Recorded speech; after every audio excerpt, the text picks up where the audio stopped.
अस्सलामु अलैकुम वरहमतुल्लाहि वबरकातुह। अल्हम्दुलिल्लाह नहमदुहु व नस्तईनुहु व नस्तगफिरुह व नऊज़ु बिल्लाहि मिन शुरूरि अनफुसिना व मिन सय्यिआति अअमालिना।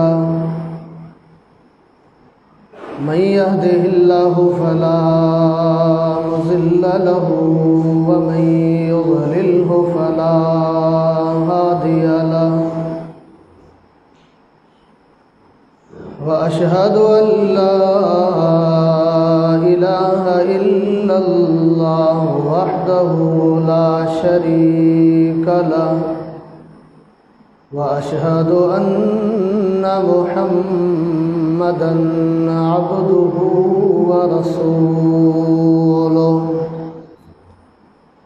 अम्मा बअदु फ़इन्न खैरल कलामि कलामुल्लाहि व खैरल हदि हदि मुहम्मद सल्लल्लाहु अलैहि वसल्लम व शर्रल उमूरि मुहदसातुहा व कुल्लु मुहदसतिन बिदअह व कुल्लु बिदअतिन ज़लालह व कुल्लु ज़लालतिन फिन्नार।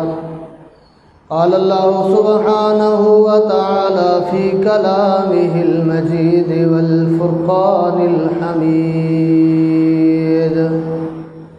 अऊज़ु बिल्लाहिस समीइल अलीम मिनश शैतानिर रजीम।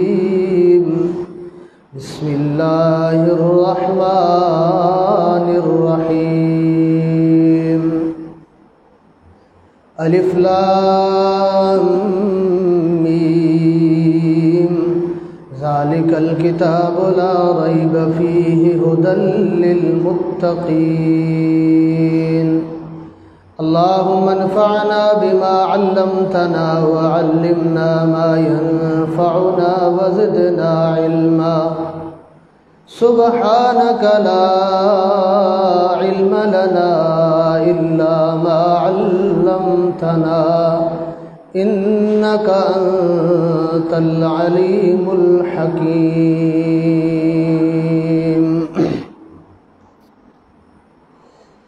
मोहतरम अज़ीज़ दोस्तों, मुसलमान भाइयों, अल्हम्दुलिल्लाह अज जी हीअ इंतहाई पुरवकार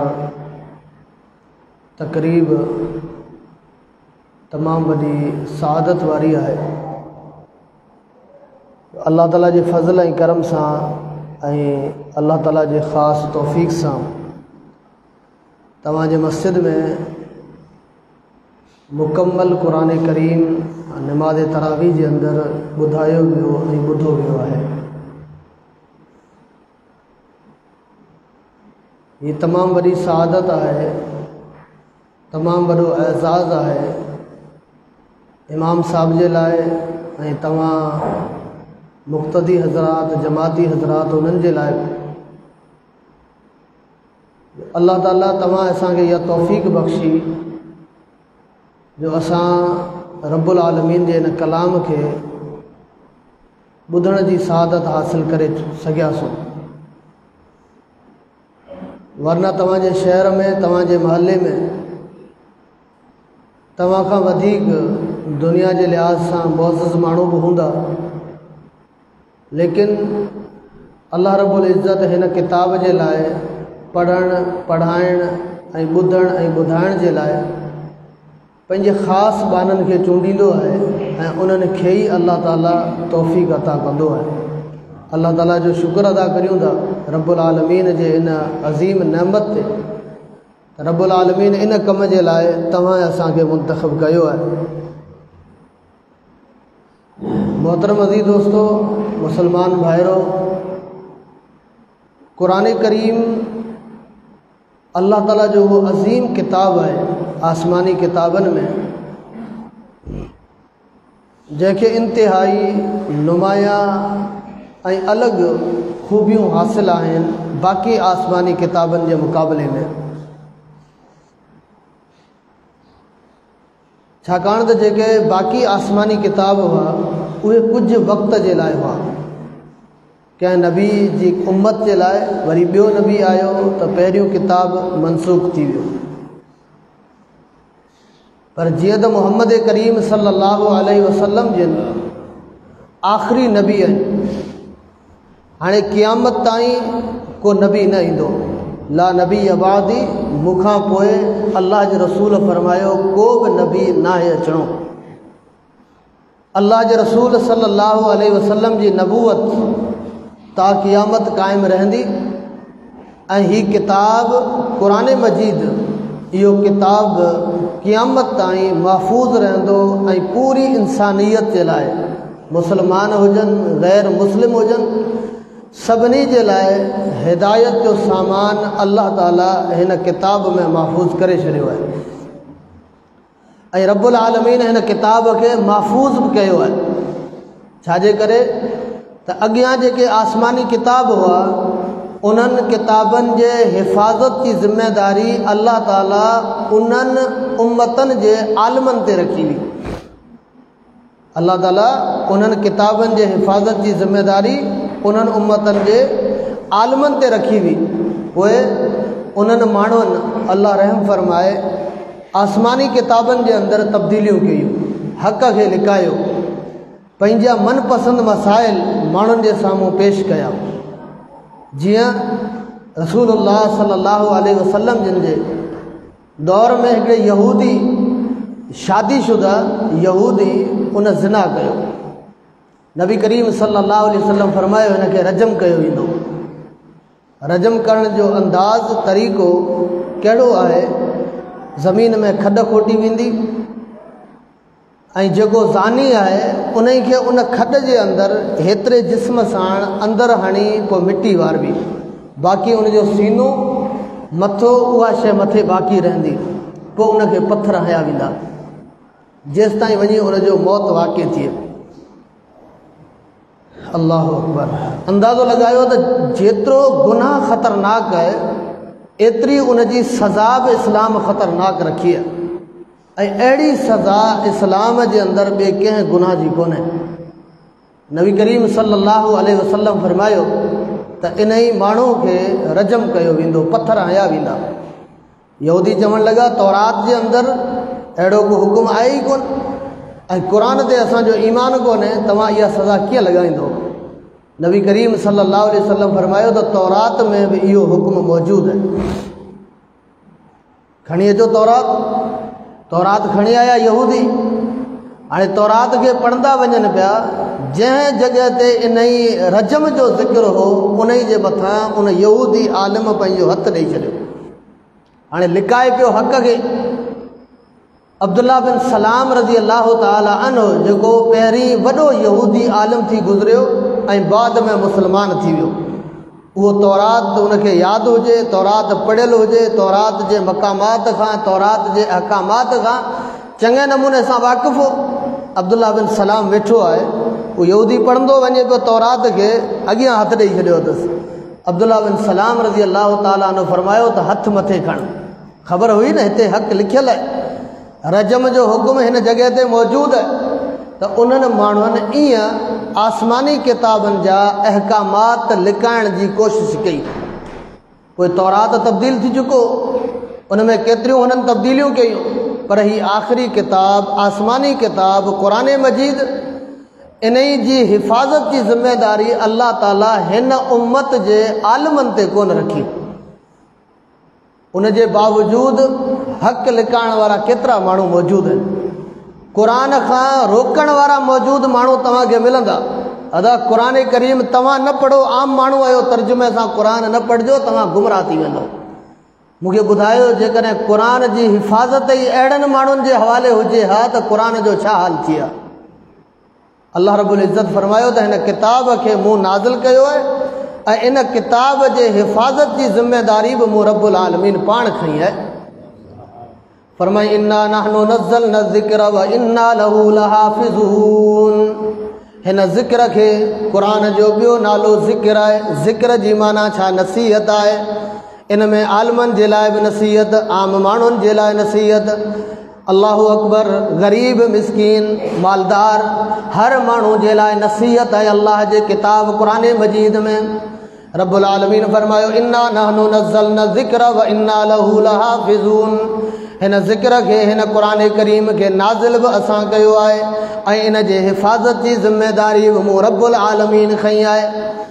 जॾहिं क़ुरान करीम खे अल्लाह रब्बुल इज़्ज़त नाज़िल फरमायो पे क़ुरान जे नुज़ूल जो आगाज़ ऐं शुरूआत थी पे उन खां पहिरीं सूरह जिन तव्हां पढ़ंदव। जिन चवनि था त असीं मथे आसमान न चढ़ंदा हुआसीं हिक ॿिए जे मथां तव्हांजो मथे आसमान जे वेझा वञी थींदा हुआसीं। पोइ अल्लाह रब्बुल इज़्ज़त जेको हुकुम हज़रत जिब्रील खे ॾींदो हो जिब्रील अलैहिस्सलातु वस्सलाम खां मलाइक पुछंदा हुआ अल्लाह कहिड़ो हुकुम ॾिनो आहे।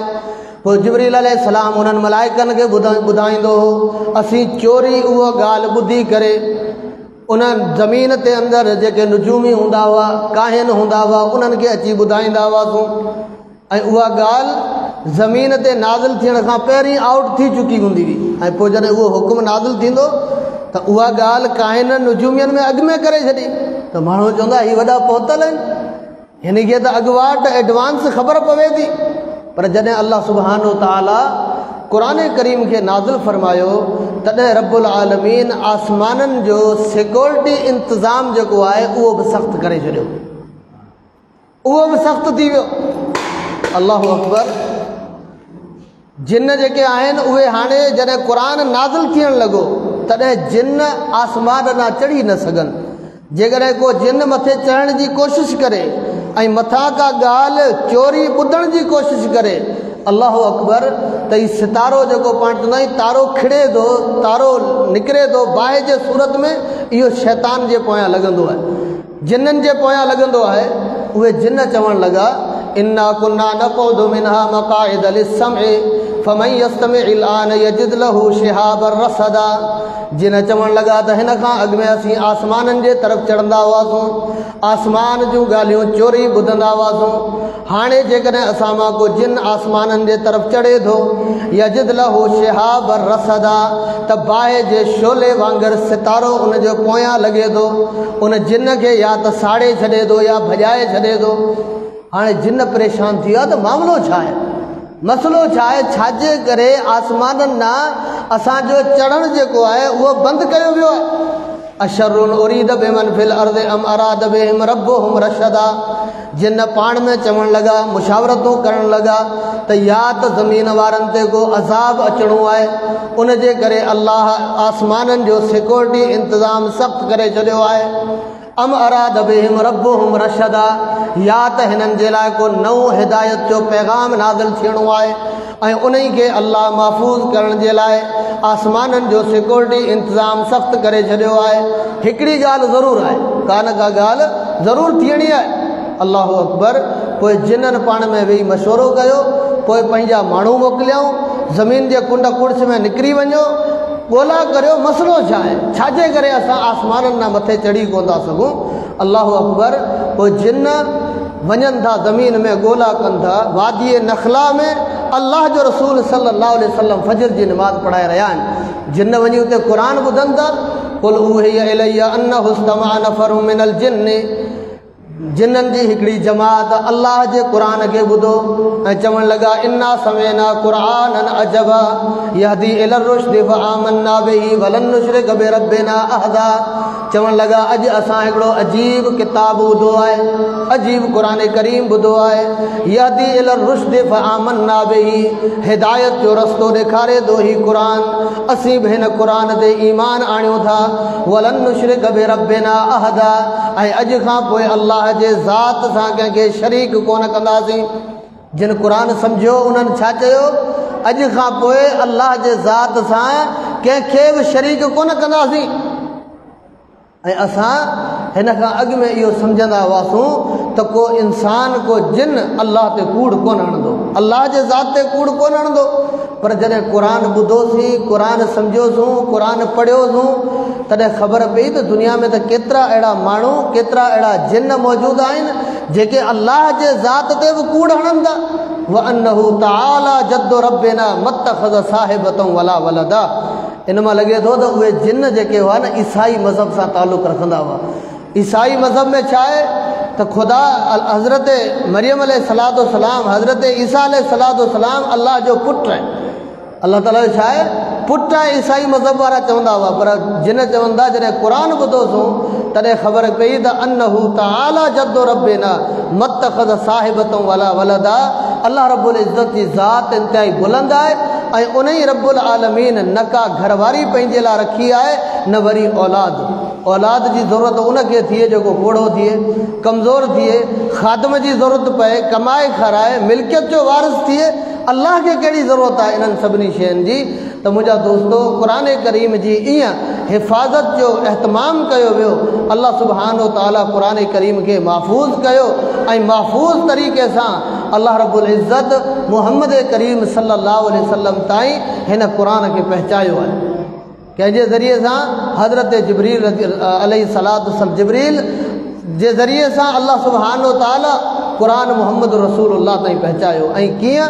डायरेक्ट अल्लाह जे रसूल जे दिलि ते क़ुरान नाज़िल कयो। अला क़ल्बिक लितकून मिनल मुनज़िरीन।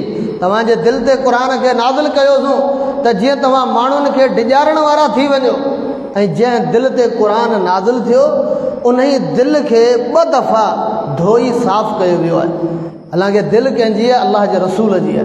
पैगम्बर जी दिलि केतिरी साफ़ हूंदी, पैगम्बर जी दिलि केतिरी पाक हूंदी। असां बेदीन मुस्लमान मस्जिद में निमाज़ पढ़णु वञूं कोन, रोज़ो रखूं कोन, सदको ख़ैरात करियूं कोन, ज़कातूं ॾियूं कोन, त बि मुतमइन आहियूं त मुंहिंजी दिलि साफ़ आहे, मुंहिंजी दिलि साफ़ आहे।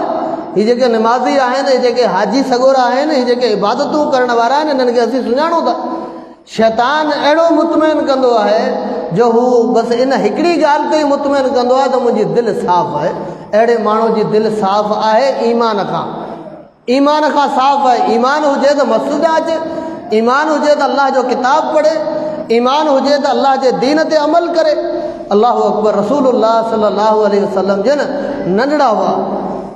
नंढड़ा हुआ बीबी हलीमा वटि खीर पीअनि पिया, उते तरबियत पाइनि पिया, ॿारनि सां गॾु रांदि ते वञनि था, मलाइक अचनि था, नंढड़े मोहम्मद करीम सल्लल्लाहु अलैहि वसल्लम खे पकड़े दिलि जो ऑपरेशन कनि था। अल्लाहु अकबर। दिलि चीरे ॿाहिरि कढनि था, दिलि खे ज़मज़म जे पाणी सां धोतो वियो, ईमान ऐं हिकमत सां भरियो वियो, वरी दिलि खे उन जॻह ते लॻायो वियो। वरी ॿिए दफ़े 40 साल जी उमिरि में जॾहिं नबी सल्लल्लाहु अलैहि वसल्लम खे नबूअत मिलणी हुई, उन खां पहिरीं वरी बि ॿिए दफ़े अल्लाह जे रसूल जे दिलि खे जेको आहे कढी साफ़ करे ईमान ऐं हिकमत सां भरे वरी साॻी जॻह ते लॻाए पोइ क़ुरान खे नाज़िल कयो वियो। यानी क़ुरान उन सीने में महफ़ूज़ हूंदो जेको सीनो पाक हूंदो। क़ुरान उन सीने जे अंदरि महफ़ूज़ रही सघे थो जेको गुनाहनि जे ग़लाज़तनि खां मासूम ऐं महफ़ूज़ हुजे। एतिरो अहतमाम कयो अल्लाह ताला कंहिंजे लाइ? क़ुरान मजीद जे लाइ। हाणे क़ुरान असांखे पढ़णो आहे, क़ुरान करीम सां असांखे पंहिंजो तालुक़ु क़ाइमु करिणो आहे, क़ुरान करीम सां असांखे पंहिंजो जेको आहे तालुक़ु मज़बूत करिणो आहे। पर कीअं? तव्हां ॾिसो क़ुरान करीम जी तव्हां तिलावत शुरू कंदो, सूरह फातिहा पढ़ंदो, सूरह बकरा जी पहिरीं आयत जेका आहे उन ई में अल्लाह ताला क़ुरान पढ़ण वारे जी ज़हन साज़ी पहिरीं करे थो। पहिरीं पंहिंजो ज़हन अल्लाह जे किताब जे बारे में ठाहे त हीअ किताब जेको आउं पढ़ां थो हीअ किताब आहे छा, कहिड़े ज़हन सां तव्हांखे क़ुरान पढ़णो आहे। फरमाई बिस्मिल्लाहिर रहमानिर रहीम अलिफ लाम मीम ज़ालिकल किताबु ला रैब फीहि हुदल लिल मुत्तकीन। रब जो क़ुरान थो फरमाए ज़ालिकल किताब, ही किताब जेको तव्हां पढ़ो पिया, इन किताब जे बारे में पहिरीं पंहिंजो ज़हन ठाहियो। ला रैब फीहि, इन किताब जे अंदरि को बि शक आहे ई कोन।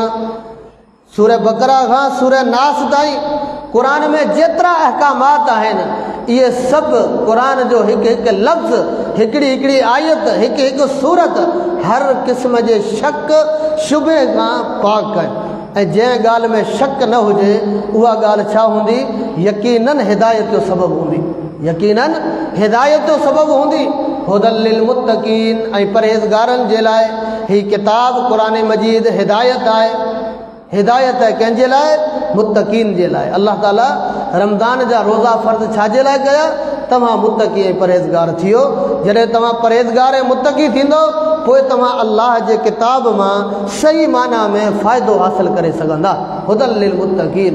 अॼु असांजो मुस्लमान अल्लाह रहम फरमाए क़ुरान मजीद खे पढ़े बि थो, क़ुरान जो हाफ़िज़ बि पाण खे चवराए थो, क़ुरान जो आलिम बि चवराए थो, पर गॾोगॾु चवे छा थो, क़ुरान खे तर्जुमे सां न पढ़िजो तव्हां गुमराह थी वेंदव। अल्लाह छा चयो?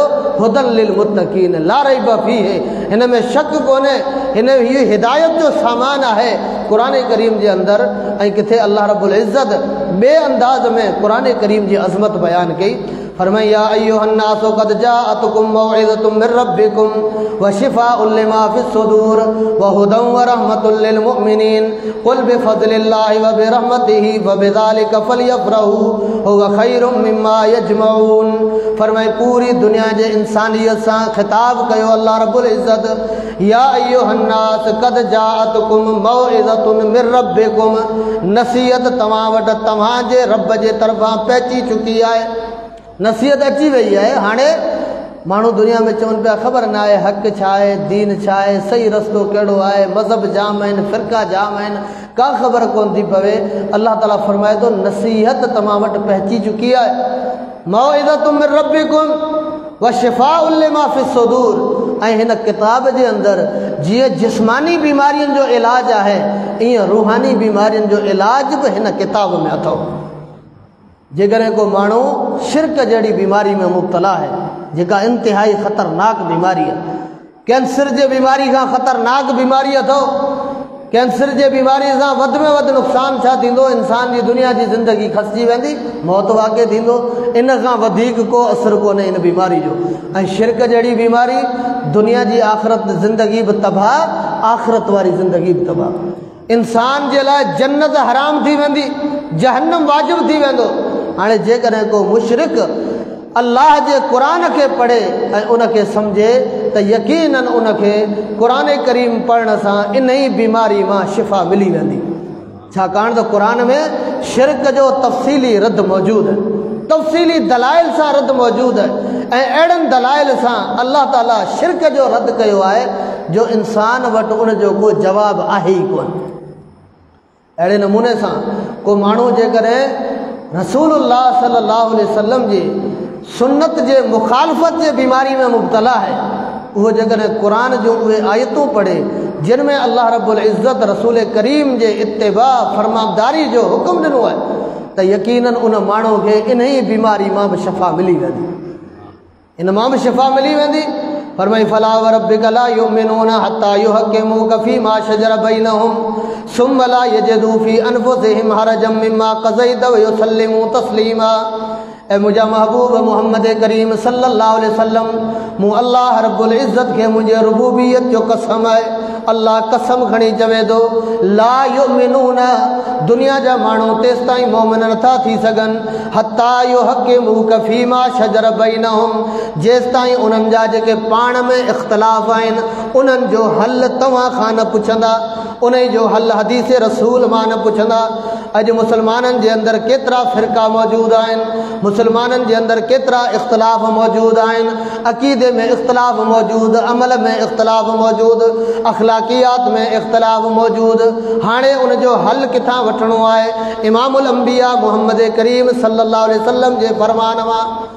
फरमाई सुम्मा ला यजिदू फी अनफुसिहिम हरजम मिम्मा क़ज़ैत, पोइ जॾहिं तव्हांजो फ़ैसिलो अची वञे त मोमिन उहो आहे जेको पंहिंजे दिलि में ज़र्रे बराबरि तंगी महसूसु न करे, व युसल्लिमू तस्लीमा, ऐं दिलि सां तुंहिंजे ॻाल्हि खे तस्लीम करे वठे।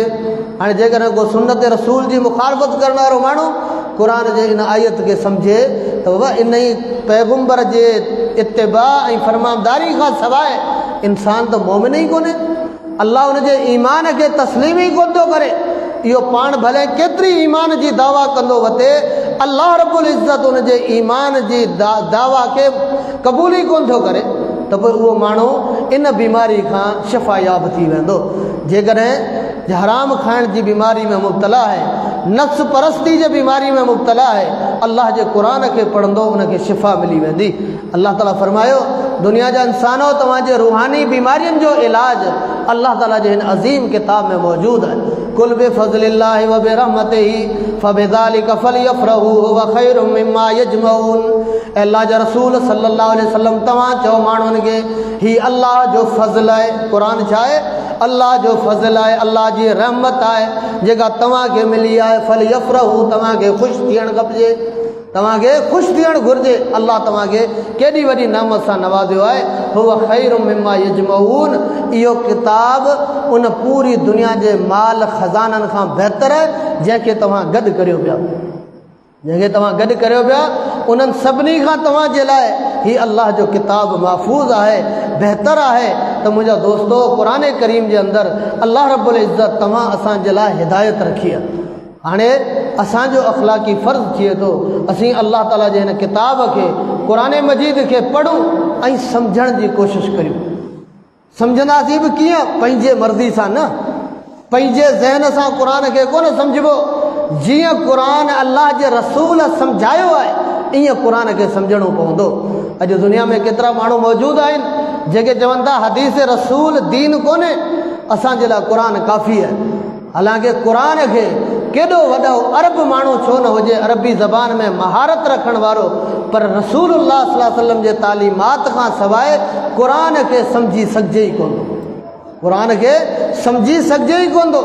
मिसाल जे तौर ते अल्लाह ने क़ुरान में हुकुम ॾिनो निमाज़ क़ाइमु करियो। हाणे निमाज़ कीअं क़ाइमु करणी आहे?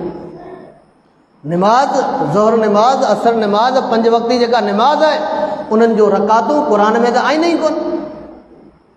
के कहिड़ियूं सुनतूं पहिरीं पढ़णियूं आहिनि, फ़र्ज़ु पहिरीं पढ़णो आहे, नवाफ़िल पढ़णा आहिनि, कहिड़े तरीक़े सां पढ़णा आहिनि, निमाज़ कीअं क़ाइमु करणी आहे क़ुरान में आहे ई कोन। अल्लाह ताला क़ुरान में आम हुकुम ॾेई छॾियो त निमाज़ क़ाइमु करियो। अल्लाह ताला फरमायो ज़कात ॾियो। क़ुरान में तव्हांखे किथे कोन मिलंदो सोन ते केतिरे ते ज़कात आहे, चांदी केतिरे ते ज़कात आहे, जानवर केतिरा हुजनि त उन्हनि ते ज़कात आहे, केतिरी ज़कात आहे, नक़दी रक़म ते केतिरी ज़कात आहे, तव्हांखे क़ुरान में मिलंदो ई कोन। क़ुरान ते अमल तॾहिं करे सघंदासूं जॾहिं क़ुरान करीम खे मुहम्मद रसूलुल्लाह सल्लल्लाहु अलैहि वसल्लम जे अहादीस जी रोशनी में सम्झंदासूं। क़ुरान करीम जी हिकु आयत नाज़िल थिए अल्लज़ीना आमनू वलम यलबिसू ईमानहुम बिज़ुल्मिन उलाइका लहुमुल अमनु। अल्लाह ताला फरमायो उहे माण्हू जिन ईमान आंदो ऐं उन्हनि जे ईमान में ज़ुल्म जी मिलावट कोन्हे, उन्हनि जे ईमान में ज़ुल्म जी मिलावट कोन्हे। सहाबा किराम हैरान थी विया त अल्लाहु अकबर, केरु आहे अयो ना लम यज़लिम नफ़्सहू, असां मां केरु माण्हू आहे जंहिं पाण ते ज़ुल्म न कयो हुजे। गुनाह थी वञनि था इंसान खां, गुनाह करणु पाण ते ज़ुल्म करणु आहे। हालांकि ज़ुल्म हिकिड़ो आम अरबी जो लफ़्ज़ आहे, पर सहाबा किराम उनखे सम्झी कोन सघिया, परेशान थी विया।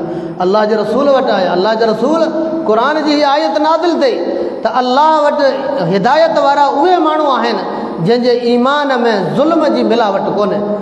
ऐं असां मां त हर माण्हू खां ख़ता थी वञे, इंसान हुजण जे नाते सां रसूलुल्लाह सल्लल्लाहु अलैहि वसल्लम फरमायो हिते ज़ुल्म मां मुराद शिरक आहे। ज़ुल्म मां मुराद छा आहे? शिरक आहे। इन शिरक लज़ुल्मुन अज़ीम, शिरक दुनिया जो वॾो ज़ुल्म आहे। हज़रत लुक़मान अलैहिस्सलाम पंहिंजे पुट खे चयो त जंहिं माण्हू ईमान आंदो ऐं ईमान में शिरक कोन्हे उहे माण्हू हिदायत याफ़्ता आहिनि। ॾिसो सहाबा किराम बि अल्लाह जे रसूल जे तालीमात खां सवाइ क़ुरान खे सम्झी कोन सघिया। क़ुरान करीम जी हिकिड़ी आयत नाज़िल थिए कुलू वशरबू हत्ता यतबय्यन लकुमुल ख़ैतुल अबयदु मिनल ख़ैतिल अस्वद मिनल फज्र, खाओ पीओ जेसि ताईं कारे धागे मां सफ़ेद धागो ज़ाहिर न थिए तेसि ताईं खाओ पीओ। हिकिड़ो सहाबी 2 धागा खणी, हिकिड़ी हदीस में अल्फाज़ आहिनि 2 रसियूं खणी पंहिंजे विहाणे हेठि रखे थो। हिकिड़ी कारी रसी आहे, हिकिड़ी सफ़ेद रसी आहे। सुबुह जो उथे थो, सैरी करे थो, रसियूं ॾिसंदो वञे थो, ख़बर पवे थी त कहिड़ी कारी आहे कहिड़ी सफ़ेद आहे। हींअर त लाइट जो सिस्टम आहे, सोलर सिस्टम आहे, उहो दौरु उहो हो जंहिंमें अंधेरे जो सिस्टम हो, खाईंदो वञे ॾिसंदो वञे, खाईंदो वञे ॾिसंदो वञे।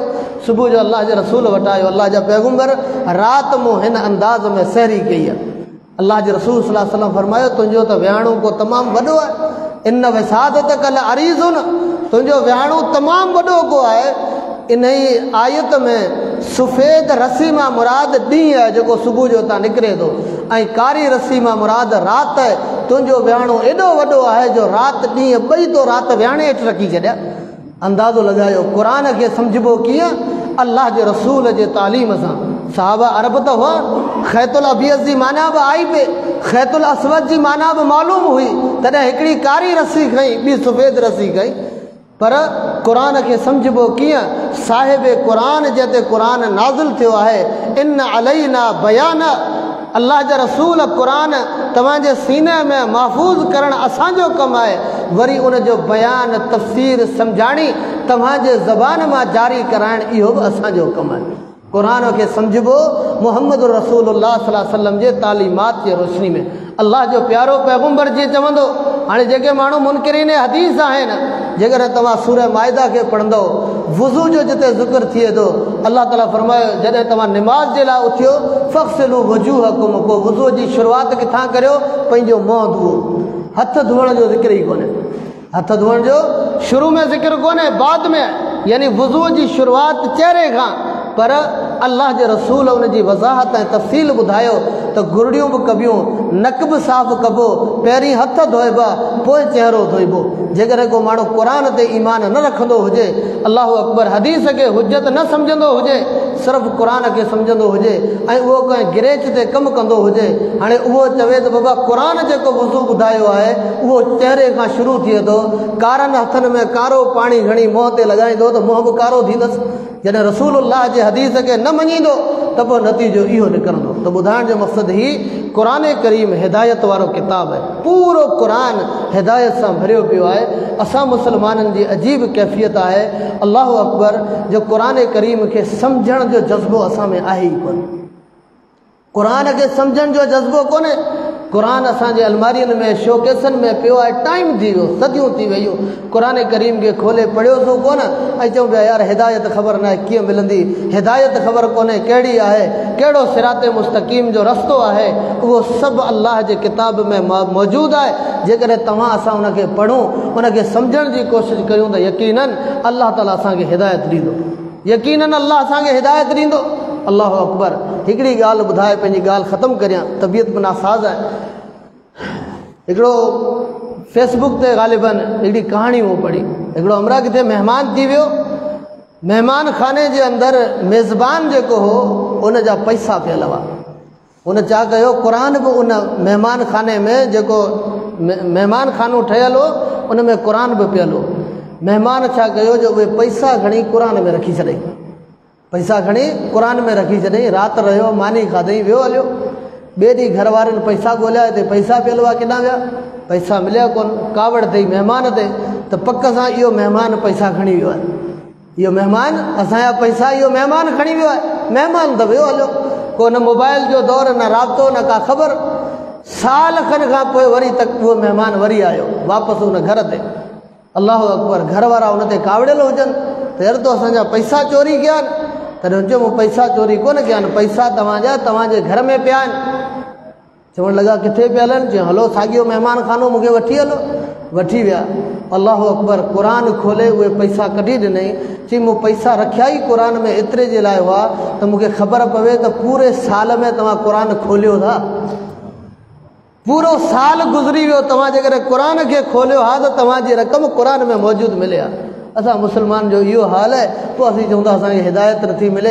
जिते अल्लाह हिदायत रखी आहे उहो किताब पढ़ण लाइ तयारु कोन आहियूं, सम्झण लाइ तयारु कोन आहियूं। अल्लाह ताला असांखे तौफ़ीक़ ॾे हिन किताब सां पंहिंजो तालुक़ु मज़बूत जोड़ण जी, क़ुरान खे ॿुधण जी, क़ुरान खे ॿुधाइण जी, क़ुरान करीम खे सम्झण जी अल्लाह ताला तौफ़ीक़ अता फ़रमाए। व आख़िरु दावाना अनिल हम्दुलिल्लाहि रब्बिल आलमीन।